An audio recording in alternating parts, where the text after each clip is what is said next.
So the movie resembled me a couple of Hammer movies from the 60s. Oh, great. Yes, like domestic thrillers, you know. Yeah. So I wonder if you have any, homage, or maybe you were trying to capture the feeling of that type of thrillers that studios don't make anymore.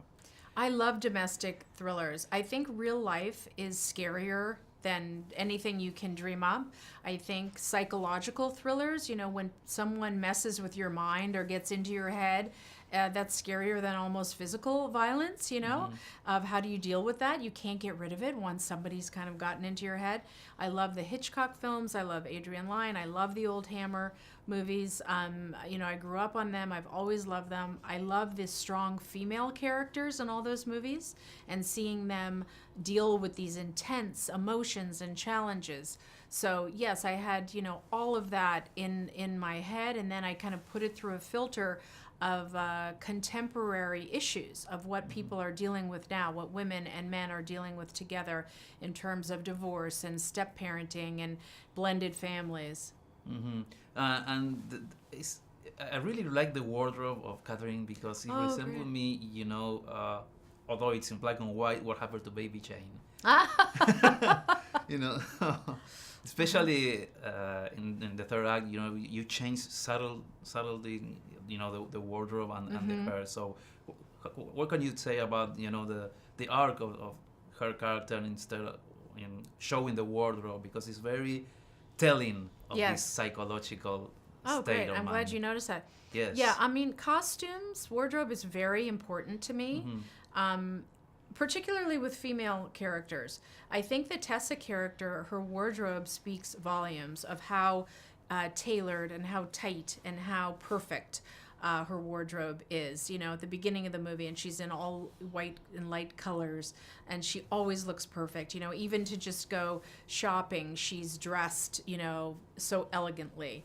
And, as the movie goes on, it shifts, it changes, and you kind of see her deterioration. And at the end of the movie, it was very important to me to find something that she was wearing that almost made her seem otherworldly, like she had left this kind of plane of existence and gone to complete madness, It's usually, the villain wears white. So you follow the steps of that, because it's always, lighter colors. Yes, I've always admired what Hitchcock did with the Hitchcock blonde. I think it was in some ways very limiting, view of women, but it was very vivid, and archetypal, and kind of using that as inspiration, but turning it on its head a little bit, and making the female the villain and the crazy one was really fun for me. You're a producer. You produce a lot of movies. So what would you say the director that has taught you the most with framing and blocking? When you were shooting this movie, you said, "Oh, I remember this guy who told me to place the camera here, or maybe do a." I was very careful not to think about what other directors do. I felt like I knew enough that directors do a good job when it's very personal and it's their vision and their sensibility, and it comes through their filter. So I felt like, if I tried a little bit from that guy, a little bit from that guy, it would have been a bit of a mess, So I really tried to synthesize all my years of experience and, do it from my eye and my point of view. What is the woman's take on the movie? Because I think if a man would have directed this movie, it will be a different movie. I think so, yeah. I think the fact that there is so much compassion for Tessa character, for the villain. She's terrifying, she's psychotic, she's scary, but you understand her, you have empathy for her, you have compassion for her. That was very important to me.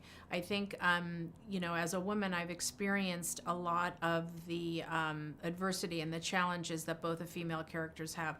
Trying to be perfect, trying to be everything for everyone, trying to be your best version of yourself.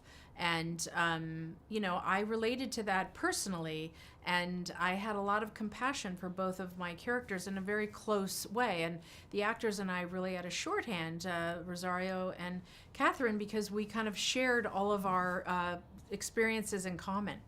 Okay, well, thank you very much. Thank you. So you did a lot of domestic thrillers in the 80s and the 90s. So is that what you think Denise called you?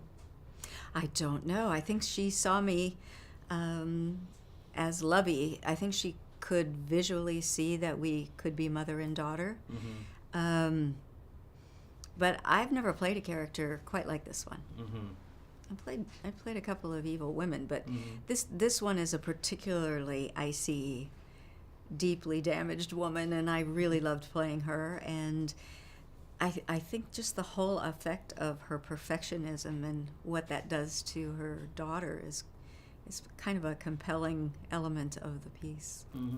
We know about Tessa's history, you know, the arson and some, but we don't know about your character's history. So do you know it, or do you just figure it out, or invented it, or talk to Denise about it?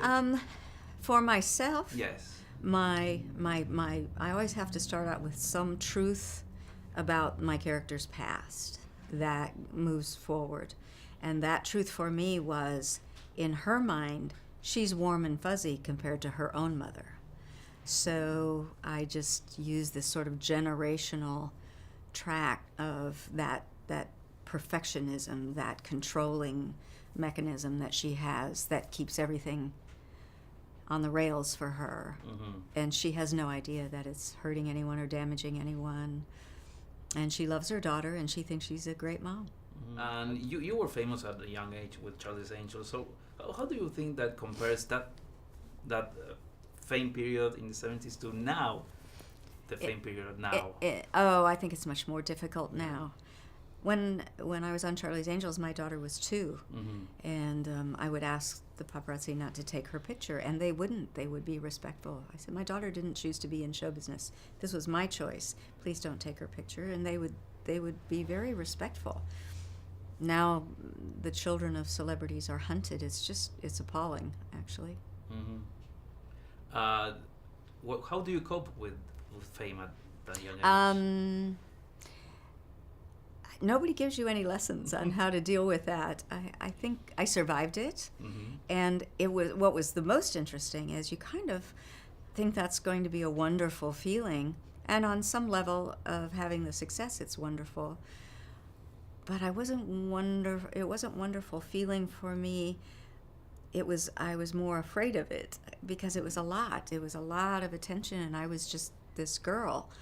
I mean, the week before I was a hit on Charlie's Angels, nobody cared what I ate. Nobody cared what kind of shoes I wore. Nobody cared about my lipstick color, you know. So the minute you become famous, all of a sudden everything that you have to say is interesting. And I was still the same girl that they weren't interested in before. So it's a little daunting, the whole fame thing. I don't necessarily think it's really healthy. I think you have to make sure that you hold tightly to your real self at all times. Okay, well, thank you very much. You're welcome. That was very deep, right? Yes, of course.